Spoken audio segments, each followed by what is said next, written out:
Tonight, something's going to happen. Something wonderful. We're blasting off into space to find the origins of life and the beginning of two classic movies. Join us on the Film Swap podcast. Here is a motion picture film. Tinsel and spun candy and thrill. Let's tidy up this tangle of film by putting it on a reel.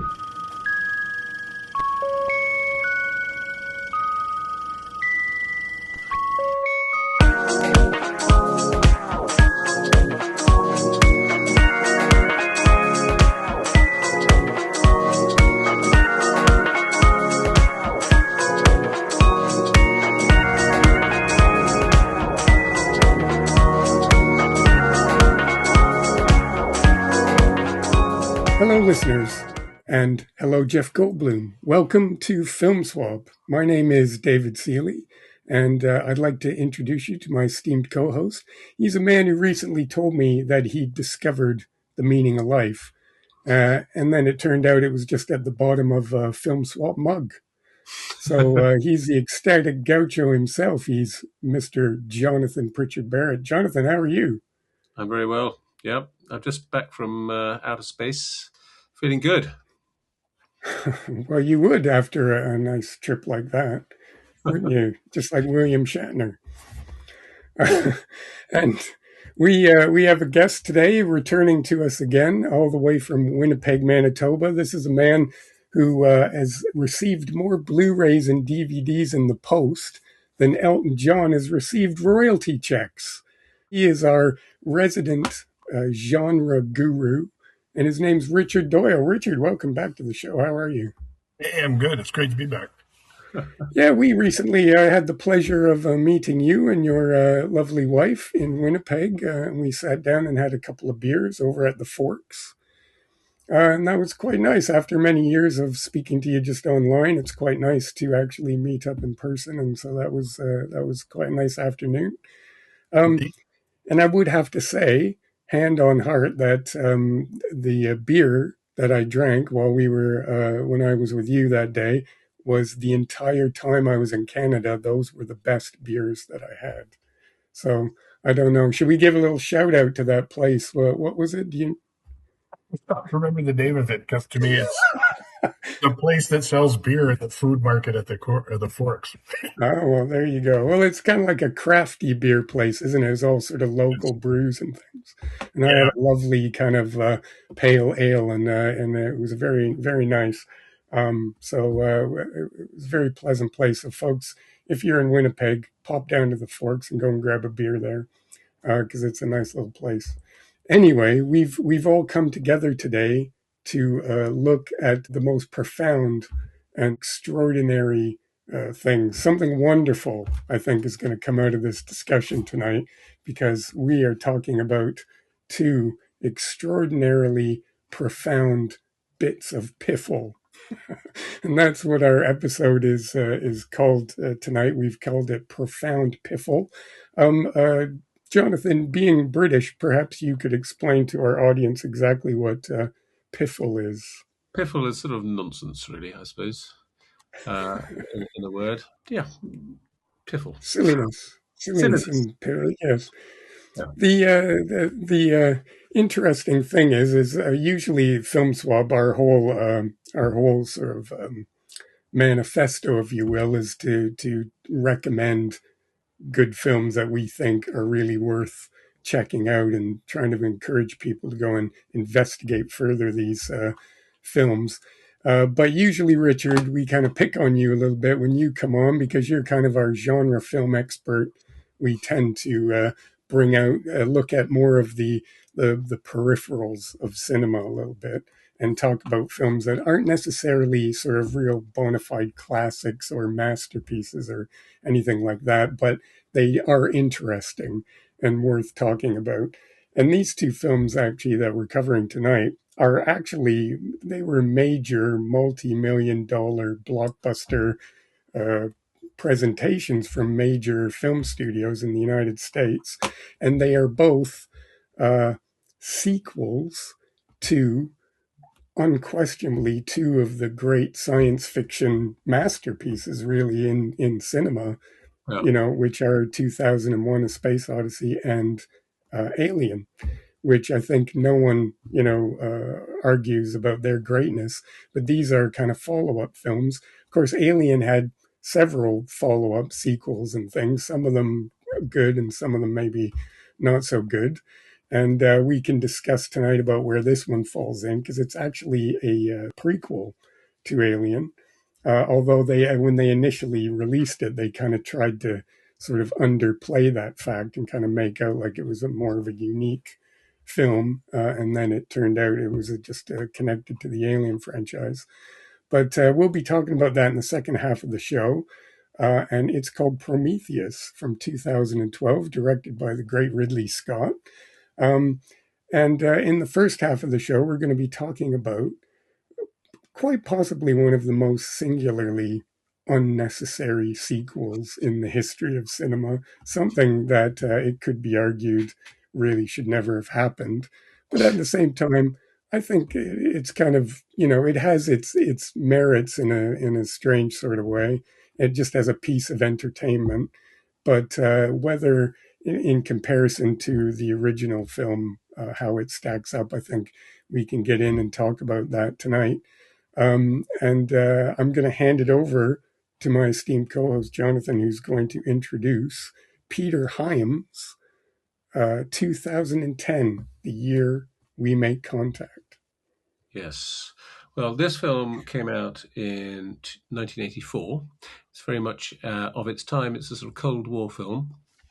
I guess the Cold War was going on in the late 60s when 2001 came out, but by the 80s it was sort of hotting up a bit. So that's very much a theme of it. And it is also it's adapted from a novel by Arthur C. Clarke. So Arthur C. Clarke had originally collaborated with Stanley Kubrick on the screenplay for 2001, and then he turned it in. There was a novelization of it. Normally they're rubbish, but actually he did the novelization of the film, so it's not too bad. I have a copy, my old copy here. And then he wrote his own novel sequel called 2010 in 1982, and this is the sort of adaptation of that. And apparently, the director Peter Hyams asked Stanley Kubrick, "What do you think about me making this sequel?" And he said, "I don't care. Do what you want." So, yeah, but basically, he was, very sort of. He said, it just seemed very sort of Stanley Kubrick, or very sort of artistic. Very much an artist's perspective, I guess. And anyway, so yeah, they made this the sequel, and it's got some of the same people in it. It does have Keir Dullea as Dave Bowman, and also the magnificent Douglas Rain doing the voice of the HAL 9000 computer. So he's just a sort of a voice, but those two people are key. And I wonder how much of the sort of original sets, because they go on to the ship. I don't know if they had some of it lying around. I don't know. But anyway, so that is the background. Do you want some of the plot? A little bit of plot? Oh, I suppose you could, in a very, very high level, just give us a little sort of overview for people who maybe have never seen the film before. Earthlings have to go and find the original spaceship, and essentially it's a sort of Soviet-American collaboration. They go on a Russian ship, but there's a bunch of Americans on there as well, and they go and try and sort of rescue the original spaceship that's sort of stuck in space next to Jupiter. And there is the big monolith is sort of just hanging there in between the moon and the planet, with the spaceship sort of spinning next to it, and so that's the basic idea. Right. So was this the first time you'd seen it before, Jonathan? It was the first time I'd seen it before. Of course, I've seen the film. I read the book, as I have here, and So you mean 2001? You'd seen 2001, of course. I read the yes, seen the film and read the book of 2001. I have the book of 2002 here, novelization, or novel rather. Haven't read it. Second-hand copy. Right. I bought for a mere 40 pence a long time ago, Bargain. but it's been sitting on my bookshelf ever since. And but actually, I really enjoyed it. It's got a pretty good cast. It's got Roy Scheider, famous from Jaws, I guess, and John Lithgow and Helen Mirren. Those are, I guess, the biggest names, as well as Keir Dullea. And yeah, it's got great sets. I really like the sets, really good, and good action sequences. And it's actually, as you say, it's completely unnecessary, but is actually quite a good film in its own right. I would say that's my rough overview of it. And Richard, I got a bit of a sneak preview about your thoughts on the film because I think you posted a review on your Facebook feed a few days ago. But if you, for the benefits of our listeners, do you want to? Presumably, this isn't the first time you've watched the film. No, I saw this in the theater in '84, and I read the book right before I saw it. I thought it was fine at the time, but I was also like 16 years old. So the only thing that struck me then and still strikes me now is that Bob Balaban doesn't seem to be a Dr. Chandra, who is clearly East Indian in the book. And that's a weird bit of casting. That's true. But I'd say at the time, like Peter Hyams isn't a bad director for this, since he had done Outland a couple of years before this, sort of High Noon and Outer Space. It just feels like a very nice sort of workmanlike 80s science fiction film. My only real problem is that how it links back into 2001 is kind of stupid. Right? I think it answers a whole bunch of questions that sort of not only didn't really need answering, but I don't think the answers are consistent with what's in 2001. Right? Like Clark seems to have gone off on a tangent here.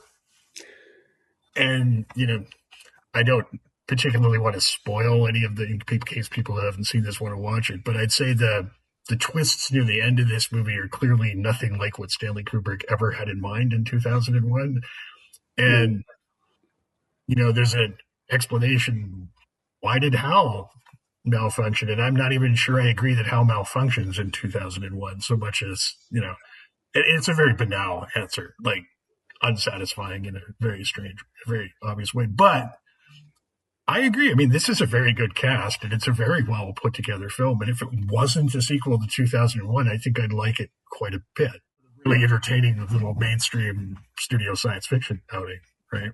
It's just as you say, exciting outer space adventure to go and rescue a stranded spaceship by Jupiter or whatever.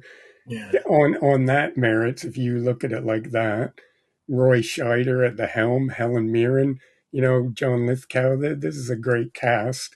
Yeah. And they all, this is a really well-made picture. Peter Hyams, he's like you mentioned, he's probably not got a reputation as a great auteur or anything, but he's certainly a good workman director. He's out there and he's made a lot of genre films, a lot of big high-profile films during this period. And he's someone who's known for, he does his own cinematography, his own editing, his own lighting, everything. Wow. He's kind of like, he's an all-in-one kind of guy. And his films have a kind of neo-noir lighting look to them. They have an interesting visual style. And he's like a good, sort of just a guy who knows how to make a good, entertaining film, doesn't he? And he's made several of them. So you can't fault the film from that side of things. This is a guy who obviously knows how to make a movie, doesn't he? But at the same time, the problem fundamentally comes down to the fact that it kind of basically tries to mansplain 2001 for sort of like, kind of like for 8-year-olds.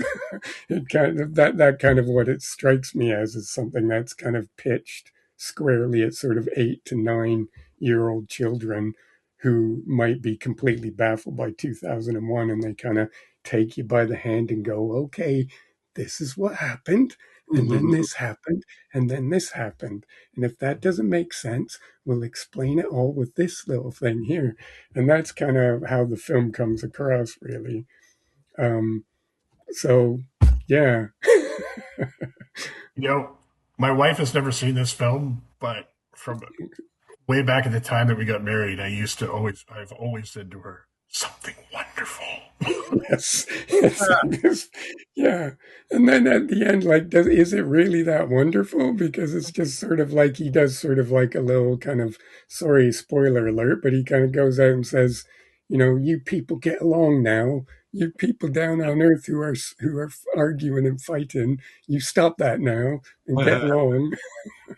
Yeah. And so it's kind of like got, I guess, a nice sort of pleasant anti-war sort of messaging context behind it, which you can't fault that, especially even in today's context where we have kind of European leaders now who seem absolutely dead set on dragging us into war with Russia. And you kind of think this film has a good solid message to it that, why don't we just, try and not do that. Let's not argue anymore. Let's try and cooperate and get on and share alike. And that's sort of a good positive message. But yeah, tying it to one of the, great masterpieces of the cinema is perhaps maybe undermines it a little bit. One Yeah, I thing I mean, think it sort of doesn't work about it that has to do with its tie into 2001. I agree with Jonathan that it looks like it's meticulously reconstruct the look of 2001, Mm. but that's a future based on a very 1960s concept of the future. yeah, But this film is set in a future that's a very 1980s concept of the future.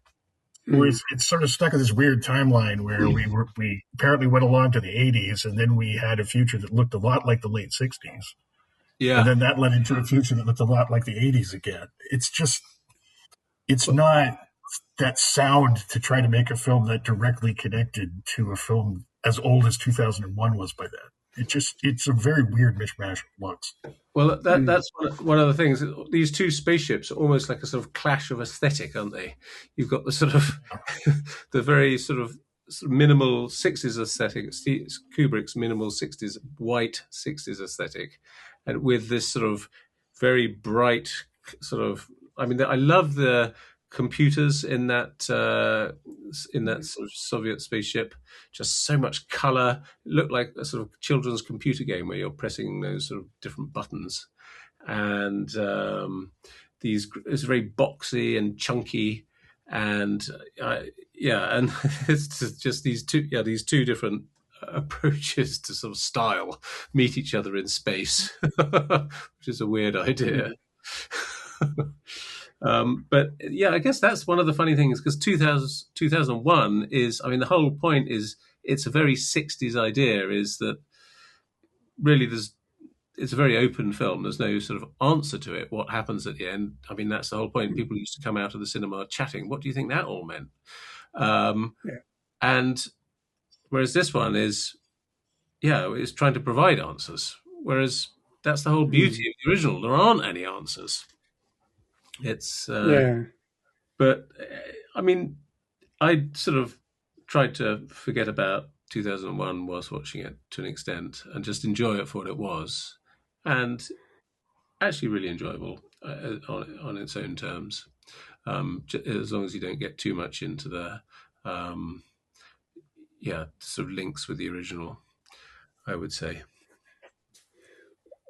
What do you think this compulsion is? Because I've noticed that a lot in sort of sequels and prequels. We see it a lot nowadays in the kind of the Star Wars franchise and the constant prequels and side series and side movies and films about Han Solo when he was a boy and all these kind of things, and that atrocious Blade Runner sequel which I absolutely detested.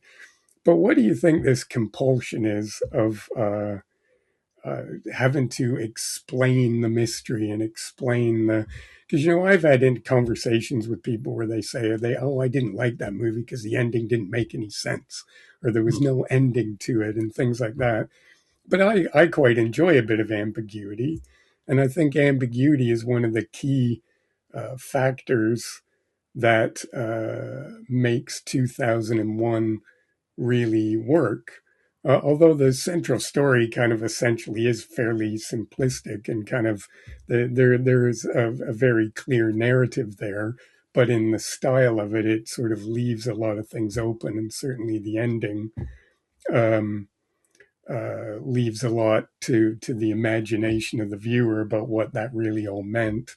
And what do you think this compulsion is nowadays to try and explain and provide answers to everything and tie everything up nice and tidy?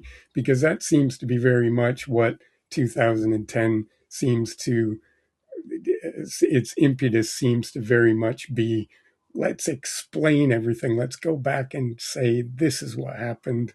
This is why it happened. And let's tidy it all up and give it a nice happy ending at the end so that everyone can feel good. So what do you think that's all about? Richard, I'll throw that one over to you. I think there's possibly like sort of two different things going on. I think in this case, if you're going to do a sequel, I don't know what else you could have done. Like you could have provided different answers, but I don't know that you can't. Like there's nothing, there are no characters or settings to explore except let's go back to where we left off in Jupiter and keep going, right? At which point you have to have decided what the ending meant, right? Yeah. So I think in this case, that's what's going on. In a lot of cases, the reasons for doing this is to give people something that they're already familiar with. And one of the standard ways you can keep pushing people's, I recognize that button, is by picking some part of the past movie and saying, now we're going to refer to it again and explain it, right? Because it's better than just referring to it, I guess. But Yeah. I'll revisit this with Prometheus, but I think sometimes that's like the worst instinct in the world to just keep picking apart all the parts that are left of a property and try to tie something back up together. It doesn't even sometimes feel like you're making a real story, right? Yeah, I mean, it's very much alien. So much is reliant on the mystery, isn't it? And the fact that none of the things are really adequately explained. And the reason that really works is it takes the viewer, just like the people on the spaceship. It's the Nostromo, isn't it? Is what it's called. That they discover these things with you, and they don't know what's going on, and you don't know what's going on. And then when this creature, you never even really see it except in little bits, and it just sort of, that very much was a huge part of the effectiveness of that film and why it was so strong and had such an impact on audiences, I think, because of the mystery of it, and because that sort of brought out the horror and the dread and things that were inherent in that story. And so when you go back then and then try and, like, okay, that's what this was, and this is what this was. And like I say, they do that so much in these Star Wars things, because I mean that atrocious and kind of a slightly embarrassing Ben Kenobi series that they had a few years ago with poor Ewan McGregor, that just I felt like it undermined the entire Star Wars thing by just trying to go back and sort of tie everything up and fill in every little gap and every sort of possible little character bit that they could somehow connect to everything. And it was just painful and it just seems to be a pattern that you see in a lot of these kind of sequels and these franchises. because as you say, when they sit down and they say, okay, we got to do a number 2 or we got to do a number 3, there, then it is really about like how much imagination can you bring to this to be able to make it interesting and make it worthwhile, to actually, give yourself a reason to do a sequel.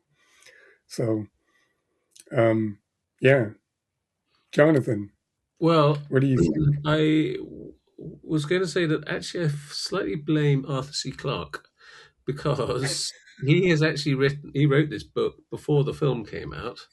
So as soon as he wrote the book, there must have been film writers thinking, how can you not turn this into a film? This is one of the great, sci-fi films. Now the actual author has come up with a sequel.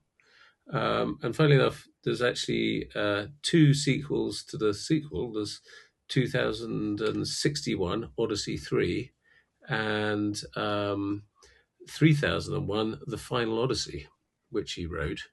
Apparently, Tom Hanks was in talks at one stage of turning those into films or TV series or something, but it didn't happen.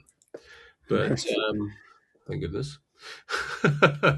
But yeah, I mean, I don't know. Slightly blame him for his writing these books, and but yeah, it wasn't necessary. But it is fun, and it does have I mean, they obviously had fun, sort of looking at the sort of riffing off the original, because they sort of go to sleep in these sort of sleeping boxes or whatever they are, like in the original one. And then one of the bits I really liked is that, when what's his name? What's the guy's name? But he looks into into space. Dave Bowman looks into the monolith, and he says it's filled with stars. And there's that great shot with all the sort of lights coming up on his helmet, as he sort of disappears into the monolith. And Is that in the first film in 2001? That's in the first film where he goes, "My God, it's filled with stars." And Because that is something I gotta. Because you've given me an opportunity to bring this up, because when I was watching 2010 last night yeah, in preparation for the show, there are yeah, several references to David Bowman saying this, yes, and for the life of me, and like over the years, I've seen 2001 multiple times. I saw it when I was 12 years old. I went to see it in 70 millimeter at the Park Theatre in London, Ontario. And since then, I've seen it, on VHS and on right. TV and on You're not DVD and sad. Blu-ray and 4K. And for the life of me, I could not remember him saying that. Really? And Richard keeps shaking his head, so I suspect. Well, perhaps he doesn't. Richard, does David Bowman in the original, does he say that? I really do not think so. I am checking something right now. Oh, really? Because they say that constantly in 2010. There's even a bit where Roy Scheider's sitting there listening to a recording of him saying this, and I kept thinking that didn't happen in 2001. It didn't.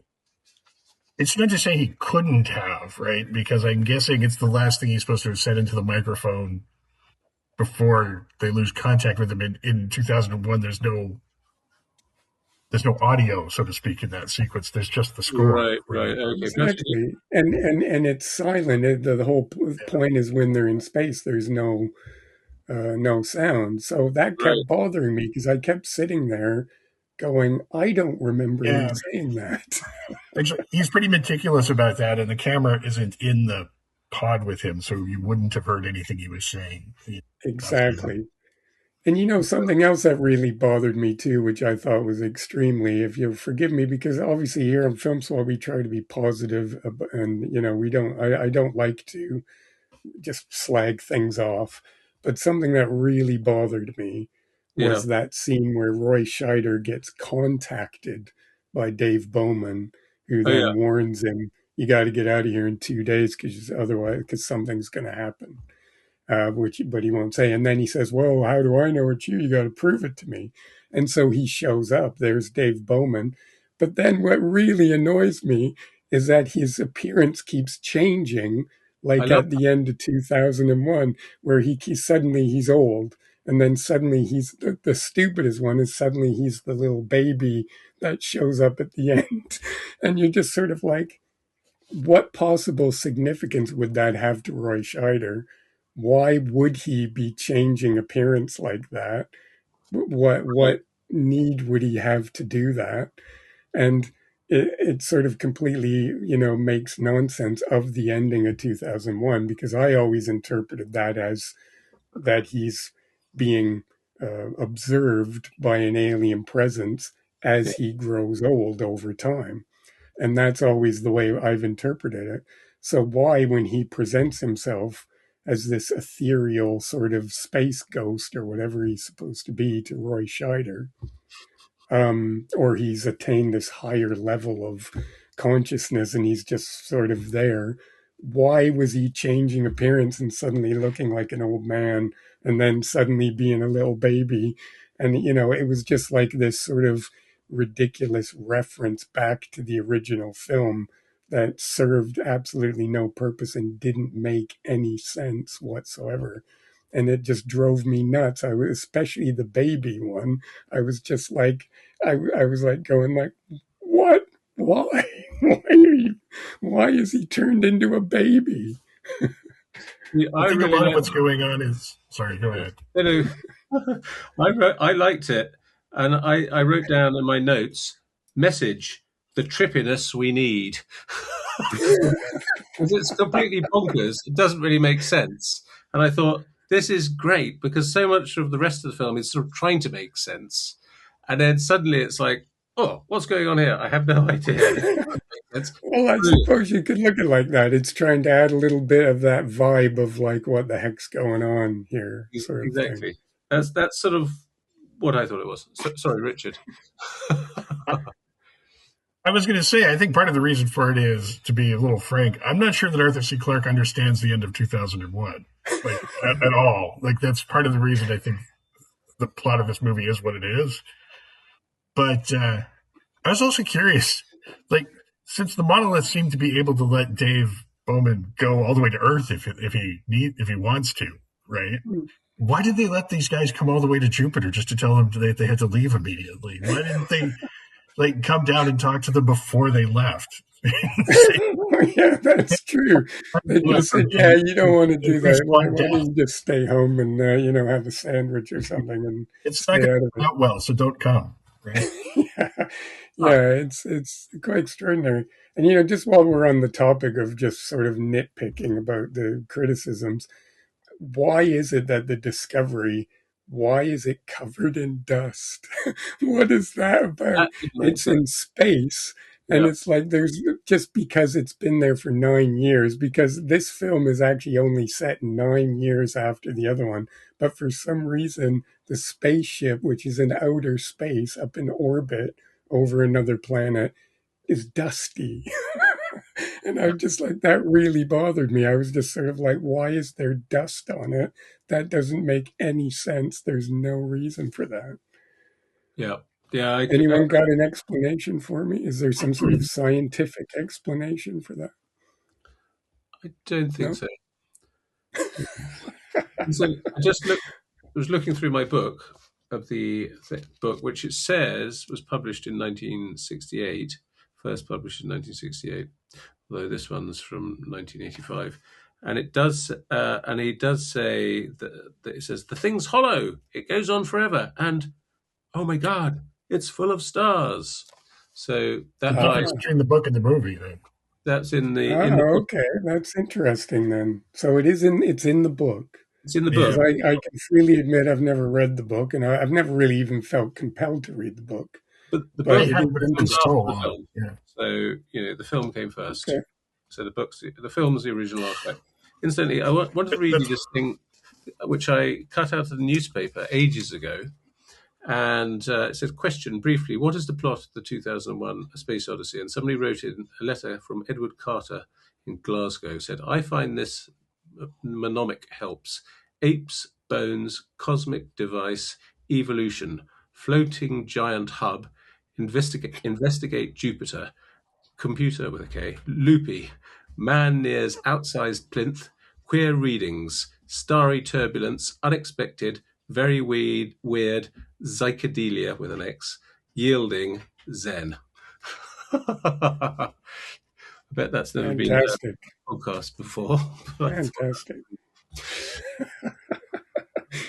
Well, that sums it all up. What more can you say, really? We should get him on to tell us about what he thinks of 2010. That would be, Absolutely. Absolutely. well, is there any other closing thoughts that you gentlemen would like to say about 2010? Because I'm conscious of the time. Two, two So, little two little things for me. So one is, one of the bits, the beautiful bits in the original film is that I think it's called the Stargate, or no, Jupiter and Beyond the Infinite sequence, where Bowman's getting all these lights on his helmet, and there's another similar bit in the sequel, and the lights are going on the person's helmet, but they're just ever so slightly different. They're 80s lights rather than on an 80s helmet, rather than yes, 60s lights on a 60s helmet. And it's just a nice little sort of nod to the original in a slightly different way. I really like that. And then the other thing I wanted to say was there's this really nice sequence where the nurse down on Earth is reading a copy of Life magazine, and it says "War?" question mark, and with a sort of zig line through it. On one side, there's President of the United States. It's basically a photograph of Arthur C. Clarke, and then there's a picture of the sort of President of the USSR, wherever he is, who's basically Stanley Kubrick, and I thought that yes. was a nice little touch. And I thought it was interesting to note that the voice of the Cell computer, the female version of Hal back on Earth, was actually voiced by Candice Bergen. Oh, well, Yeah, that's something I learned just today because it said that on Wikipedia. So it must be true. the voice of Hal is from Winnipeg. Ah, Because there you go. Another Winnipeg connection. Fantastic. I think that's his only major role in film. Right. Well, that's cool. That's cool that they brought him back as well. Yeah, and again, that's another that dumb scene where the computer guy was kind of floating around, pushing the things back in, and then the voice was kind of going. Brr, brr, brr, brr, brr, brr. Again, there was no sense to that whatsoever. Because what would putting various modules back online have to do with a simulated voice on a computer? Making the voice come more clear or whatever. No sense to that whatsoever. There's a lot of stuff like this, which is, I guess, where the piffle comes in. Because, all right, I'll start because I'm already talking, but I'll just say, in terms of recommending this film, I would say that if people are just out of curiosity, want to see what a sequel to 2001 looks like, this is actually a pretty entertaining film. And I'm a Roy Scheider fan. I think I love Roy Scheider. I think he was a great actor, and I was quite heartbroken when he passed away because he was still quite young, and I think he probably had a few good films in. And he always picked really interesting things. Generally, Sequest notwithstanding, but he was a good actor, and he's good in this. I think he carries it pretty well. And John Lithgow is terrific, and some of the other cast as well, which I'm sorry, I can't remember the name of the Russian guy who was around for quite a bit. Can you remember his name? I'd have to look it up. But they're all, the whole cast is really good. The film's really well made. And if you just took the 2001 and you somehow went in and just exercised it from the film, and it just became like a outer space adventure of Roy Scheider going into outer space to rescue a spaceship or get a computer off of a derelict spaceship or whatever, this would have been a really good movie. And so I think it's worth watching just as just a piece of entertainment, but try and put the 2001 bit aside and just try and enjoy it on its own merits as just a cracking good outer space yarn. Definitely. So that's my pick. So Richard, what do you think? What would you tell someone if they were saying, "Hey, should I watch 2010?" Yeah, I think I'd say something quite similar because I think it's not a particularly great sequel to 2001, but it's one of the rare cases where it's actually a pretty good movie, even though it's not a particularly good sequel. That's not a common occurrence. But yeah, I mean, it's like, especially in this period, like this is sort of Peter Hyams' prime, and it's a really solidly made film, and as you say, a really good cast. The effects work is nice. I mean, it's hard to pick on it except for the connection to 2000. Hmm. Yeah, it's all good practical special effects as well. There's no computer cartoons on this at all. This was all practical effects, mats, and all that kind of stuff. And it looks really good. It has a really good look to it, and it's solid filmmaking, isn't it? Like especially for the period. And I think on that level, it works very good, just as spectacle, outer space spectacle as well. It looks pretty good. Yeah. So, Jonathan, any last thoughts? What would you tell if someone said to you, "Hey, Jonathan, should I watch that 2001 sequel?" I'd actually say, yeah, watch it. It's pretty good. I mean, don't think of it so much as a sequel. It's just a interesting sort of 80s sci-fi film, especially if you're a fan of Roy Scheider or Helen Mirren or John Lithgow or the great what's his name, Hal 9000, Douglas Rain, Douglas Rain. Winnipeg's finest, and yeah, go for it. Yeah, that's brilliant. That's a nice way to leave it, I think, because yeah, it's definitely worth a watch. And by way of transitioning to our break and to our next film, if I may, just the other night, completely independent of preparations for this show, something I'd never seen before, and I finally sat down and watched it, was Children of Men, which was the Oh, yeah. film with Owen Wilson in it. And not Owen Wilson. Where did I get that? Clive Owen. Sorry, is what I meant to say. I don't know. I'm a little bit tired tonight. Owen Wilson in Children of Men. That would be cool. Interesting. Probably a different film. But anyway, so anyway, I'd never seen it before, so I sat down and watched it. I actually really enjoyed it. I thought it was actually a really, really good film. And afterwards, as I'm wont to do, I tend to read up a little bit about films after I watch them, if I enjoyed them and thought they were of interest. So there was a quote from the director, who's sorry about I'll get Jonathan to pronounce the man's name. It's Alfonso Cuarón. Cuarón, Alfonso Cuarón, yeah. Cuarón, is that right? Yep. So Alfonso Cuarón. And there was a quote that when I read it, I thought that actually pertains pretty nicely to our theme tonight about our profound piffle, because he makes a comment where he said, and I'm just going to read this, if you'll indulge me. There's a kind of cinema I detest, he says, which is a cinema that is about exposition and explanations. It's become now what I call a medium for lazy readers. Cinema is a hostage of narrative, he says. So that's a quote from the great director Alfonso Cuarón. I quite enjoy his films a lot. I like I like all the ones that I've seen. But that is a point he made about exposition and explanation, and I thought that very much applies to the two films we're talking about tonight, and about when discussing their merits. And in the second half of the show, we're going to talk about the film that Richard, that you put forward for the for our subject tonight, and it's Ridley Scott's prequel to Alien, and it's called Prometheus.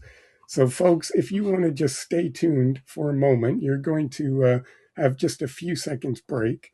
And in that time, I want you to listen very carefully, because there's some very, very important information that will be given to you over that time. And it's going to give us a chance to have a little bit of a break, maybe, have a drink or some refreshment. And Jonathan has to set up his calculator in case anything goes wrong, and he can press 999 to self-destruct. And then we're going to come back and talk about Prometheus.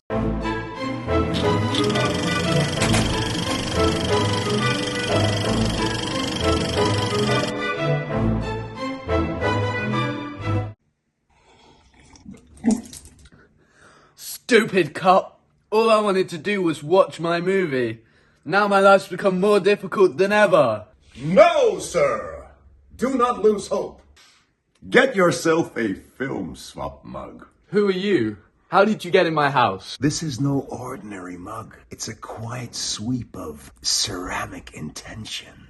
Light slides along its curves, as if dancing on the magic shadows of a projector screen. The body doesn't just hold the liquid, it cradles it, deliberate, balanced, reassuring in the hand. The handle flows in a perfect arc, sculpted for fingers, designed for moments. The perfect beverage companion for those compelling movie marathons. Clinical surveys found that beverages sipped from this cup are 33% more refreshing. Independent taste labs reported a 27% improvement in aroma retention. Participants described the handle as remarkably intuitive and 42% faster.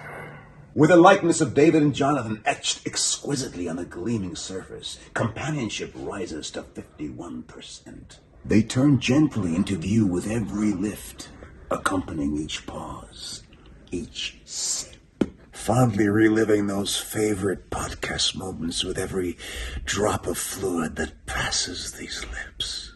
Because with this mug, they're not just part of the design, they're there with you every time you lift it. Celebrate cinema and yourself. Get your Film Swap mug today. For more details, go to filmswap.uk. Thanks for the mug. Now can you please get out of my house? And we're back. Welcome back, listeners, and welcome back, Richard Doyle from Winnipeg, Manitoba, our resident guru expert. Or, sorry, what the hell does that mean? Sorry, let me try that again. Oh, dear. Right, there'll be some cutting going on tomorrow, I think. Sorry, let me try that again. Richard is our genre film guru, and he comes to us all the way from Winnipeg, Manitoba. And welcome back, Jonathan, who is all the way in Hitchin. Is that right? You're still in Hitchin, aren't you? Yep. Yeah, Hitchin in North London. So welcome back, guys. We're here now to find out about our makers, aren't we? We're going to go on a journey to find out about the origins of the species. Because it turns out we don't come from monkeys. Nope. Oh, no. Not at all. We actually come from big, giant, bald guys who have like gooey black stuff coming out of their eyelids. And so we're going to dig deep into that now, because what we're doing is we're going to talk about the 2012 epic science fiction horror spectacle from Ridley Scott, a prequel to his classic 1979 film Alien, and it is called Prometheus. And never before in all cinema history could we apply more rightly the term profound piffle than to Prometheus. So I'm going to hand this over to Richard, because Richard, this was our remit when we originally talked. Was this whole thing came out of a conversation that we had about a term that you referred to as stupid smart movies, or was it the other way around? Smart stupid movies. It was stupid smart movies, and and you made a reference to that in regards to a film called Contact, didn't you? And we had that conversation, and then I kind of said, oh, that would make an interesting theme for a film swap. And hence here we are now. But of course, because I obviously don't want to use the word stupid in the title of the show, and because, again, film swap, we want to tend to be more positive about films. We're not here to pick on films or bring, just be nasty and talk down about them and stuff. We actually want to celebrate good films. And I think Prometheus is one of those films that, on a certain level, it is a good film. It's a big, sprawling spectacle science fiction adventure, and it's got lots of cool visuals and exciting, tense on screen moments and things. But it also has this tendency to it wants to look at really big ideas about the origins of life and outer space, and it has almost kind of a religious kind of undercurrent to it, doesn't it? In terms of its it's trying to look at some really profound ideas, but at the same time there's a lot of really ridiculous and sort of things that go on in it. So, Richard, I'm going to hand it over to you because you chose this film. So, based on the theme and the conversations that we had, do you want to tell us a little bit about why you chose this film and just kind of introduce? I mean, I think there's probably very few listeners out there who probably haven't seen this film, but for those few people who maybe have not seen this film, maybe you could tell them a little bit about it by way of introduction. Sure. I figured out like a little bit later that I was calling films stupid smart films because I was hesitant to call them pretentious because yes. that's very misused, right? Yes. That is what I had in mind. Like films that have on the surface big ideas but don't do anything with the big ideas, like they just let them sit there. And I thought of this one because I'd fairly recently rewatched Alien Covenant that followed. I was thinking of it along those terms, and I thought that's a very controversial film in terms of the kind of, if you will, alien fandom, if that's a thing. But go ahead. And I thought, well, Prometheus is even more an example of a film that sort of, at least on the surface, has very big things on its mind, but doesn't seem to do anything with those things.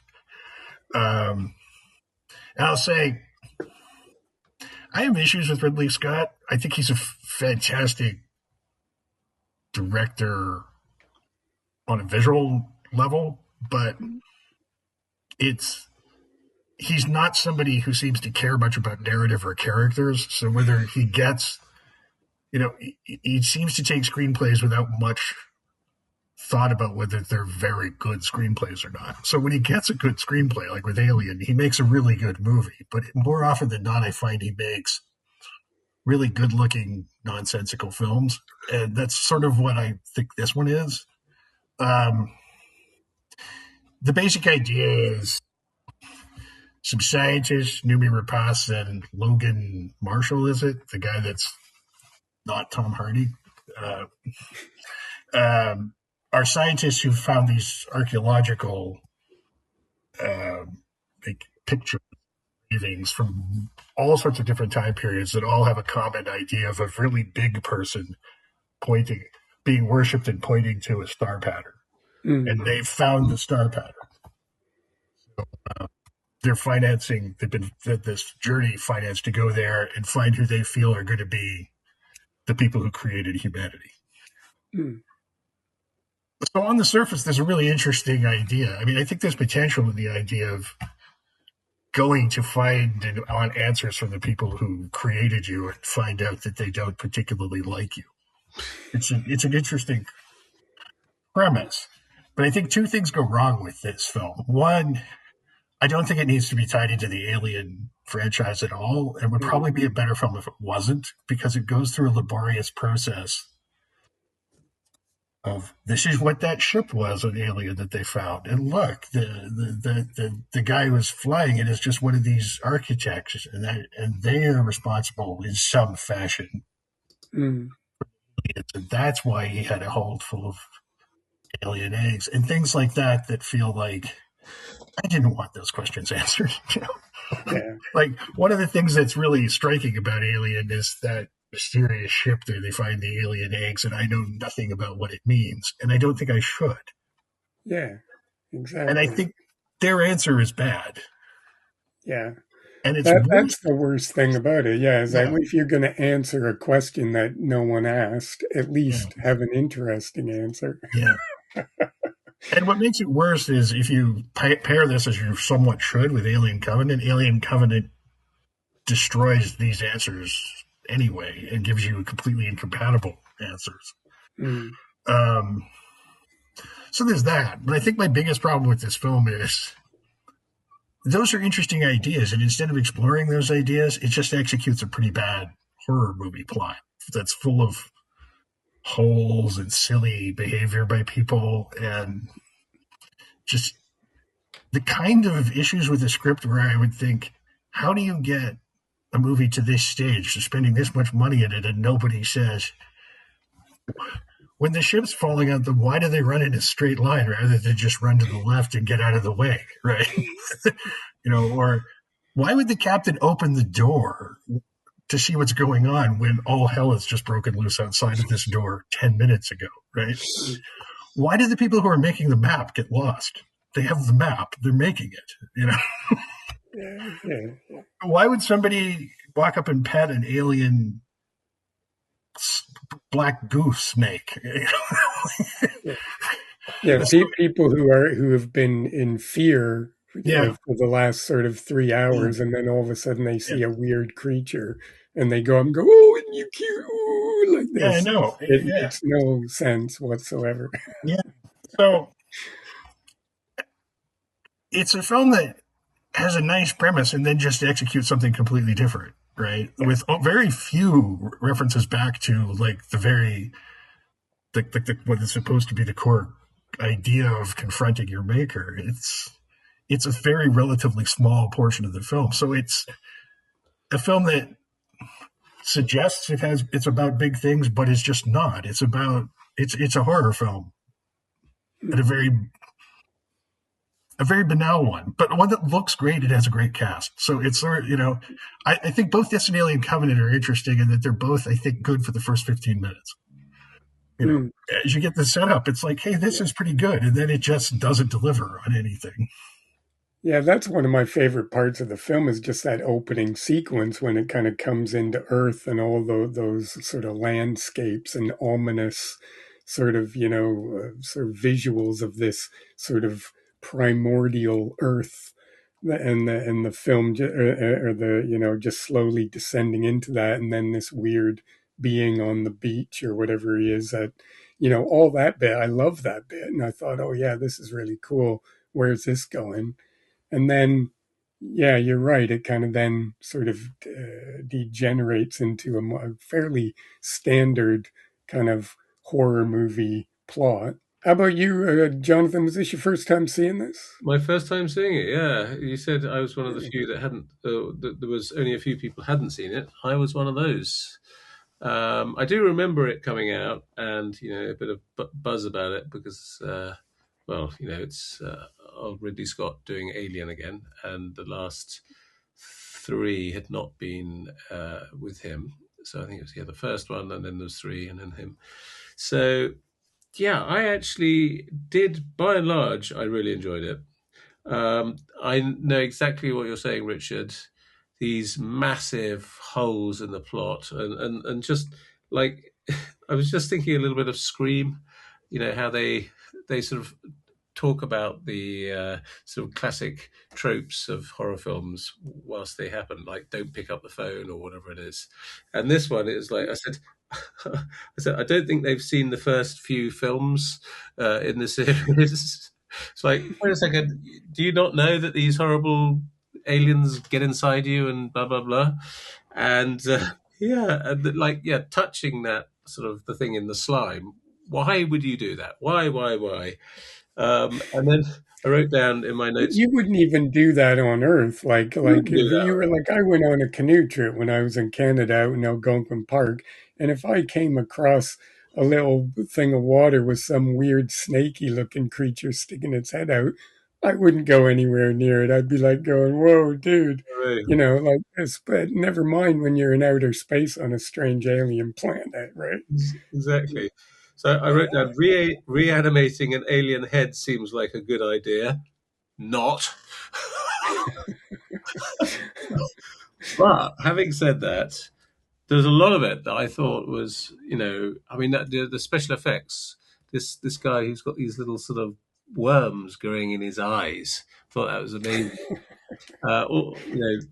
I thought Numi Rapace, is that how it's pronounced? I thought she was terrific, and her sort of character getting into all sorts of trouble, and her sort of the cesarean and all that, crazy. I mean, none of it really made sense, but anyway, it was sort of horrifying and thrilling, exciting, and all this sort of stuff. And then I guess towards the end, it was a spaceship. Did that really need to be there? The spaceship, and if these sort of huge, translucent, sort of humanoid type characters, identical in genes to humans, why do we not look like them? I mean, if we've got exactly the same genes, it doesn't make sense. But another thing I really liked was Michael Fassbender playing a sort of Lawrence of Arabia android. I thought he was terrific. I quite like the fact that he actually watched that. There was that little bit of the film which he was watching. It was like, oh, this is how you're a human. You watch Peter and Joel, and then you think, yeah, that's what humans are like. That's what I'll be like. And I thought he was great. Because Lawrence was a slightly mad character, and he's sort of slightly mad as well. And of course, I mean, that's one of the great things about the film, the cast. And Idris Elba, I love seeing Idris Elba. He's such a great, good actor. And so I did like a lot of it, actually, despite the fact that quite a bit didn't make sense. But I was, nothing's going to make sense in its entirety. I take it you haven't seen Alien Covenant that follows this, right? I haven't seen that, no. I've seen 1, 2, 3, 4. Not only is Michael Fassbender back, there's two of them in that one. What? Yep, two Michael Fassbender androids in Alien Covenant. Oh my goodness! But you only got paid once, just to clarify. Yeah.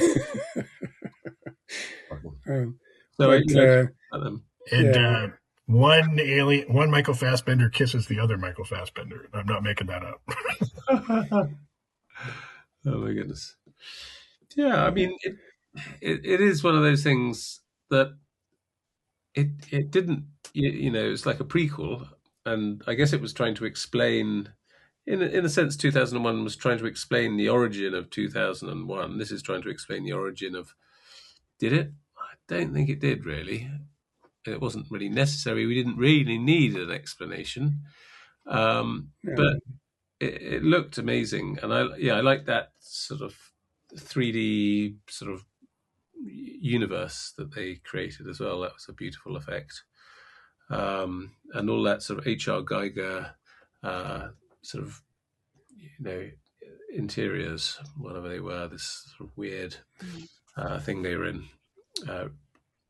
rock fortress, and they filmed lots of it in Iceland, I think, didn't they? And I love those Icelandic landscapes, very beautiful. It was sort of mad. Funny. Yeah, I mean, Richard, you were saying about the fact that the film has this kind of aura and presentation of being this big, profound sort of thing, and it kind of reminds me very much, because when we were discussing about the premise of this episode, I very much said that the kind of the poster filmmaker for this kind of film would be Christopher Nolan, because he's the one who makes these really big, massive films that have this feeling. Even the Batman films have this feeling of great, profound, like there's some sort of great sort of, intellectual sort of profound statement that's going to come out of these things. And then, of course, they don't really go anywhere. And they just kind of, descend into pretty standard stuff. But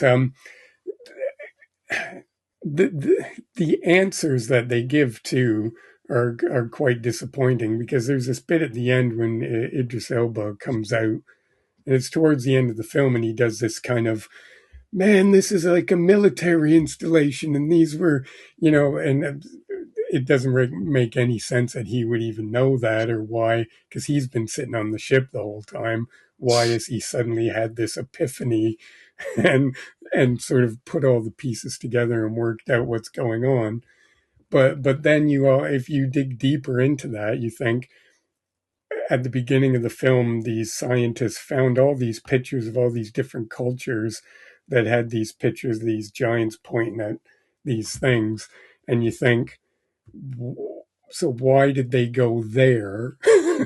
Because this wasn't like their home world where they're sort of, some race that are kind of going out and propagating through the universe, their species or anything. According to Idris Elba, anyway, this is a military installation, and they were creating weapons, and the alien just turned out to be a biological weapon that kind of turned bad on them. So do you think that this kind of concept or these kind of ideas ultimately undermine the original? Because once you see this, you can't unsee it. When you watch 2010 or Prometheus or Obi-Wan Kenobi or any of these things, you can't unsee them after you see them. How much do you think that these things actually undermine the original films that they were, that they're trying to explain, or that they're trying to tie everything up nice and neatly for the audience? Do you think that it spoils Alien for you?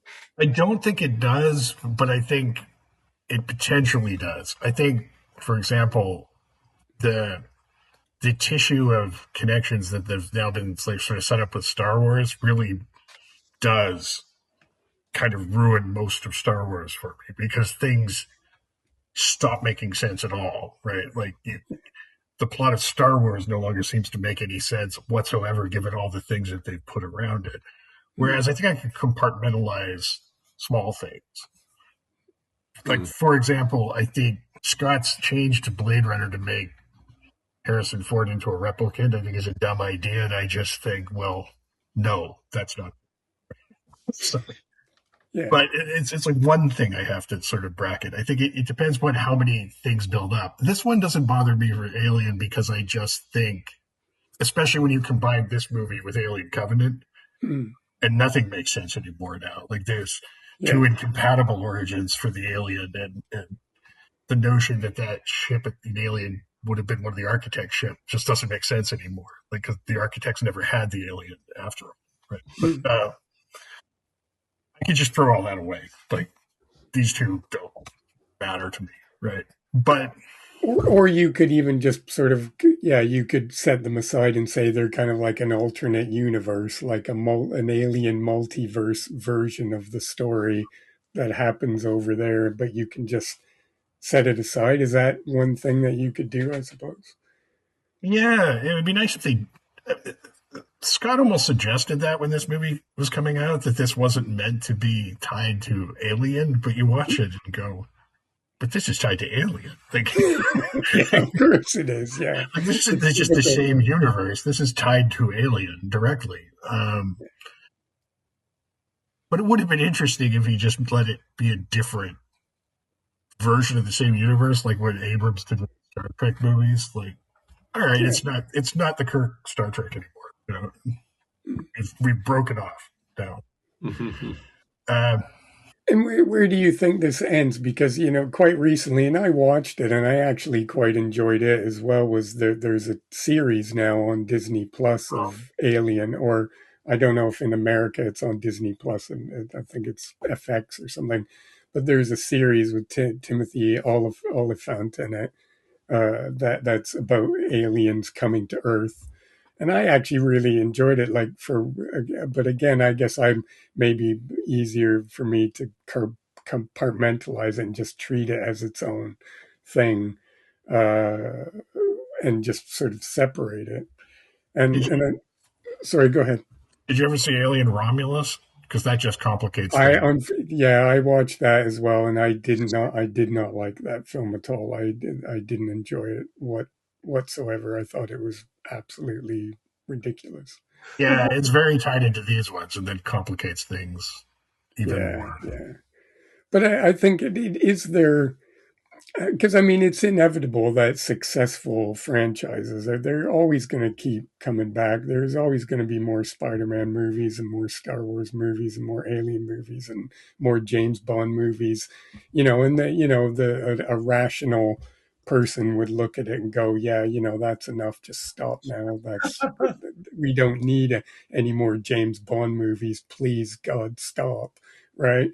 But they're never gonna stop. There's always gonna keep being James Bond movies. But is that something that like can you separate the great from the mediocre and be able can they be reconciled with each other? I guess is what I'm trying to explore. The James Bond series is a great one to bring up because it seems to me that the preoccupation with continuity is a relatively modern thing. So the great virtue of the Bond series is there's no continuity in it from almost day one. Yeah.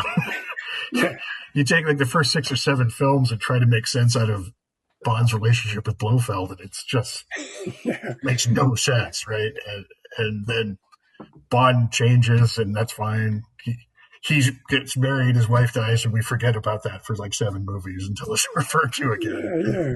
And there's something refreshing about that because it never bothers me with the James Bond movies because they've just put up their hands at the beginning going, these are going to be similar, it's the same character, but don't worry about it. It's this worrying about it that ends up creating this tissue of it's interesting that you brought that up because there's a lot of really long-running sort of film franchises like sort of Godzilla or any number of things where you're right that sort of impetus for continuity and to stitch everything together so that it all makes sense and carries on with one another is unnecessary to a certain extent, and they never used to do it because even on television, because it wasn't until things like St. Elsewhere and Hill Street Blues and that where you started getting into television series that had that continuity from episode to episode. But before that, when you watch older TV shows, all that went out the window from one episode to the other. There was no cohesiveness, and things that happened last week would just it's like they never happened at all the following week. And you could just, what was something that I watched recently? I watched a few episodes of the Rockford Files. And you find that literally from episode to episode, it's like they're all completely self-contained. And what happened in the previous one is never referred to again, even if it's the same characters and the same sort of, places that he's going. It's like the other stuff never happened. And I think that you're right that is kind of a more, recent phenomenon that there's this need now to make sure that everything fits together and is explained and makes, so again, I guess it goes back to that question about why is that? It's funny you'd think that with them not worrying about continuity that they're treating you like you're not smart enough to notice it, but I think they're actually treating the audience as smarter than they do nowadays. That we understand with the James Bond series, it doesn't matter, right? Like it's fine. In this one, Blofeld and him don't know each other, even though they've met twice before. That's okay, because you kind of know what the heart of a James Bond movie is and what you like about it, and it's not all these little piddling plot details. Do you think it's partly too like sort of like a home video phenomenon stuff as well? Because back in the day, people wouldn't necessarily have access to previous films in the same way that they could watch them over and over again and sort of be able to study them and really get to know every detail about them, so that then when they see the next film in the franchise, they have all those things really seared into their memory. Whereas in the old days, a James Bond film would come out, and then another one would come out in a few years later, and maybe you'd seen the other one, maybe it got shown on TV once or twice, but you didn't have that same kind of access to it. And the same goes for television shows, because they'd be on, and then next week they'd not be on, and sometimes you might miss an episode, and you might because you went out that night or whatever. So that continuity didn't make as much difference because people maybe didn't have the same exposure to stuff. Yeah, Whereas now with Star Wars, people can buy a copy of Star Wars, have it on their shelf, watch it over and over again, and really, intimately know every single detail and plot point and character and everything about it, so that they carry that with them into the next film. yeah, yeah. There's something about the fact that people who like Star Wars now have seen Star Wars material over and over and over again. So I think part of it also is just showing them something now seems like it pushes a button. I know that guy. He's in that other thing that I've seen 400 times. That makes this okay, right? And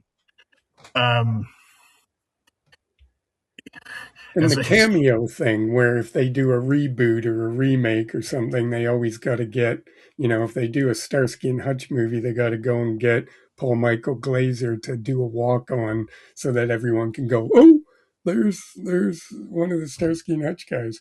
It's like, it's that phenomenon too, where there's the nostalgia factor always has to be omnipresent in all these things all the time. Yeah. Yeah, for sure. Jonathan, you've been quite quiet. What do you have to say about this? Well, it reminded me a little bit of this. I think there is. I think what you were saying is something about how we consume media now. Before we were sort of much more reliant on reruns and stuff like that, whereas now we can get them all at the touch of a button. So if you're waiting for reruns, I mean, James Bond films were shown on TV quite a lot in the UK. It's sort of generally around Christmas, maybe. They were all shown sort of back to front, and it wasn't necessarily chronological. It didn't have to be, and you're in a world. You weren't really following a story between the films necessarily, and it made me think of J.K. Rowling, and she was saying how when she was sort of young, she used to really like the famous five books, Enid Blyton's famous five books. But her problem with them was that they were stuck in a sort of perpetual present. Well, apparently they call it a floating timeline. So basically, they're always in the sort of summer holidays or the winter holidays, and they're always the same age. There's like 25, 30 books of these things. But it doesn't have to make sense. You're just enjoying the ride, really. You're not sort of picking holes in that. And then whereas J.K. Rowling came along and said, look, old, what is it? Peter, I think, or no, Julian is perpetually in a prepubescent. And she said, poor old Peter, he deserves to sort of mature and get older and sort of bring in a little bit of sort of chronology, I guess. And I get there is, because Harry Potter does, and there is something in that. But it doesn't matter for me. I still, I've read the children famous five books, and they sort of enjoyed them, and I can understand that. And I guess that's the same thing with James Bond and these things. They don't necessarily have to make sense. They're sort of just a bit of fun, if you know what I mean. As you said, Richard, you can compartmentalize them, and especially with this one, because it just doesn't make that much sense.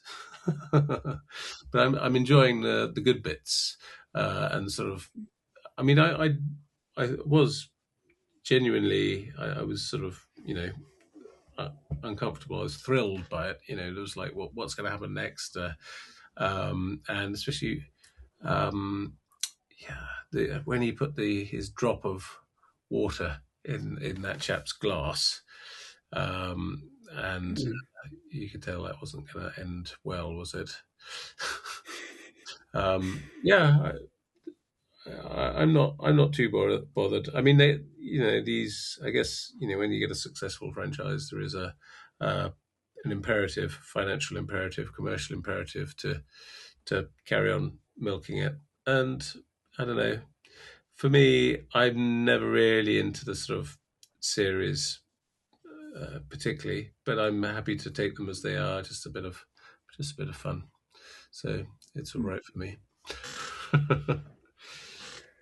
Well, I certainly for years tried to compartmentalize 2010. We were saying during the break, I said that I saw 2010 in the cinema in 1984 when it came out. Yeah. And I enjoyed it at the time. I was a teenager and I thought it was a good movie and I really enjoyed it. And, but I made a conscious decision over the years. I've never revisited it. And that was sort of really like kind of a dogma, in that I was like, they should never have made that film. They shouldn't have done a sequel to 2001. Yeah. So I'm just going to pretend that never happened. And I've never really revisited up till now. But then, Richard, when you put forward Prometheus as your film, and then Jonathan and I had a bit back and forth about what to counter that with, 2010 just kept coming up to me as a film that I remembered enjoying. And I thought it would be a good match with Prometheus because they're both sort of tied to really classic science fiction films. And they both do have their merits as if taken in isolation. But they also are a bit problematic on the level about in their comparison to the originals, but also just in general, they just have some problematic elements to them. So I thought they made an interesting double feature of films to look at.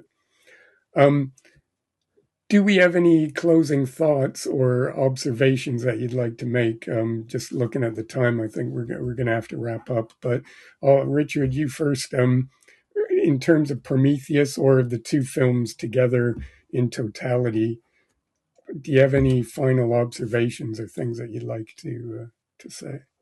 I'm very puzzled why Guy Pearce is in this film when he only appears in extreme old age makeup.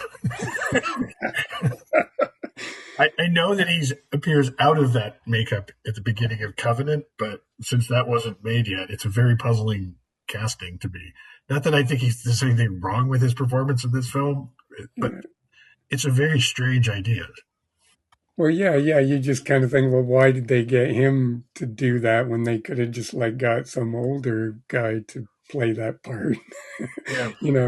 But who knows? Maybe they did have some other sort of plan that they'd scoped out that would have involved Guy Pearce in the future, but maybe it just didn't work out. It might have been that they were planning something along the lines of the way Alien Covenant opens, which shows Pearce in the back talking to Fassbender when he's just created him. They may have had some reason that they were going to put that into Prometheus and dropped it. Yeah. Because if you had a young and an old Guy Pearce, it would make some sense. Yeah. I mean, there's a lot of things that obviously changed over the course of that whole period because of sorry, what's her name? Naomi Rapace. Yeah, she's a terrific actress, actually. And around that time, she was quite high profile. She was doing a lot of stuff. But I don't know what she's been up to lately, but she apparently was meant to play a bigger role in Covenant. But she ends up, I'm not even sure she's actually even in it at all. Only as a corpse. Only as a corpse. Yeah. Okay, well, there you go.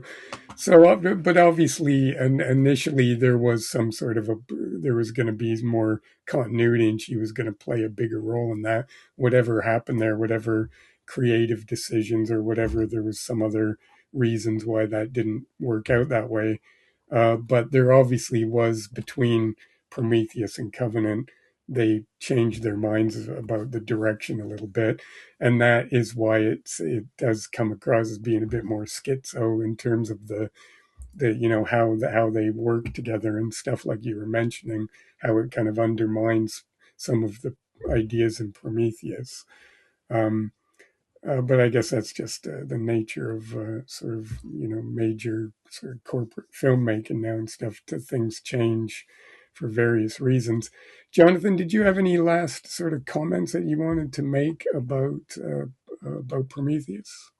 Well, about both films, I was, because they were sort of profound piffle. I guess the implication was they weren't particularly good films, but actually I enjoyed both of them. And the other thing that I wanted to remark about is that they both feature very long space journeys with people sort of in their sort of asleep, and they're sort of going to cryogenic suspension or whatever it is. And I quite like a film with that in it for some reason. I don't know why. You only see them when they wake up. It's just a subtle problem, right? But yeah, Well, I actually enjoyed them despite their large flaws. And yeah, I enjoyed chatting about them too. all right. Well, I guess so. I guess is it safe to say that do you guys recommend Prometheus? If someone said to you, "Hey, should I go and check out Prometheus?" What would you guys say to that? I would say, Richard, you first. sorry. Um, no, Okay. but it's a taste issue. The with both this and Covenant, I find that the profound stupidity of the characters just grates on me much too much. It's not that I want them to make nothing but good choices, but they make the most bizarrely bad choices. It's sort of a consistent plot point. Okay. And Jonathan, what about you? If someone came up and said, "Hey, Jonathan, what about this Prometheus? What should I watch this?" I What would say, would you say? yeah, you should actually be prepared for some idiotic sort of decisions by the crew of the ship, but by and large, it's really good. Yeah, not really good, but it's Okay. enjoyable. Well, I concur with both of you guys, really. I agree. And I guess to tie it in with 2010, I'd say the same thing is like, I think on a certain level, this is quite an entertaining film. It certainly works on the level of spectacle. It looks great. It is entertaining in just like a sort of a thrill ride spectacle. There's some good suspenseful moments. I like the bit with the cesarean, having her having to give herself a Mm, cesarean, amazing. that gizmo and all that kind of stuff. Those are quite effective sort of scenes. I absolutely hate the ending. The last sort of 5-10 minutes just really kind of spoil it because it's really stupid. Yeah, But the overall, I would say this film is just a good night's entertainment. It's worth watching on that level, but there is a lot of problems with it on a logic basis and stuff. It's a bit of a dumb movie, but it's fun and it's entertaining and it's worth watching just on that level. So that's what I would say. agreed. So, folks, we're going to leave it up to you about what you decide. I mean, I think of the two films, probably 2010 is probably the film that's probably become a little bit more obscure. I don't think it's really been on people's radar a lot in the last sort of 20-30 years. It's kind of people have just sort of tried to kind of sweep it under the carpet and kind of forget, including myself. So, but it was nice to revisit it, and it does have its merits as well. So I think folks, go and check them out, but take them with a grain of salt. That's what I would say. And I guess on that note, I think we'll wrap it up for tonight, and we'll go back into our cryogenic sleep until our next episode. So, folks, hopefully you'll come and join us again. And Richard, thanks again for joining us, and we hope you'll come back again and pick another cool genre subject to talk about. And next time I'll bring a movie I like. Okay, yeah, we will try to do that, because I do feel, I was thinking about that today, because we've had you on, and sometimes I kind of feel like we've picked on you a little bit and put you in the position of talking about films that aren't necessarily sort of like really good films, but at least they're interesting films to talk about and to explore thematically and in the wider sort of film world, film appreciation world. It's kind of cool to dig a little bit deeper into some of these things that are off in the margins a little bit. But yeah, definitely next time we'll maybe pick something so that you can talk about a film that you really, really like, and we'll and hopefully we can do that soon, because it's always great to have you on. You got lots of great thoughts on stuff, so it's always great to have you. So thanks for joining us, and listeners, and Jeff Goldblum, thanks for joining us. We appreciate you listening in, and we hope you'll come back and see us next time. So until then, please take care of yourself. Don't forget, if you don't mind, to take a moment, if you enjoy the show, just to like or share us or leave a comment, and we'll see you soon. Goodbye. Bye. Thanks for listening to the Film Swap podcast. If you like this podcast, please consider giving the show a rating or leaving a review. This helps other listeners find the show. Binge-worthy and better with time, our past episodes are packed with deep dives, hot takes, and fascinating themes. Whether you're a long-time listener or just jumping in, there's a topic and a classic film to suit any taste. Explore the Film Swap back catalogue today. Learn more at filmswap.uk. Tinsel and spun candy and thrill. Oh, the things these nerdy middle-aged men get up to.